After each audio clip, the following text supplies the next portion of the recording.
Movie তো দেখবেনই, তো চলুন সংক্ষেপে জেনে নেই মুভির কাহিনী। শুরুতেই দেখানো হয় মুভির হিরোর ফিনান্সিয়াল অবস্থা।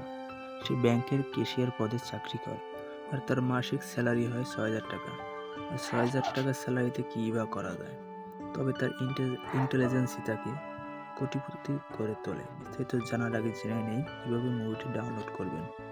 ডাউনলোড করার জন্য আমাদের কমেন্ট বক্সে দেওয়া আমাদের টেলিগ্রাম গ্রুপে জয়েন হন। সেখানে হিন্দি ভাষায় ডাবিং করা মুভির লিঙ্ক পেয়ে যাবেন এবং ডাউনলোড করার প্রসেসও দেওয়া আছে। সে ক্যাশিয়ার পদে বিশ্বস্ততার সাথে কাজ করে ও ইয়ার অব দ্য এমপ্লয়ার হওয়া সত্ত্বেও তাকে প্রমোশন দেওয়া হয় না। ফলে সে তার পদকে কাজে লাগিয়ে গোপনে ব্যাংকের টাকা অন্যত্র ইনভেস্ট করে, যার মাধ্যমে খুব দ্রুত সে শত শত কোটি টাকার মালিক হয়ে যায়।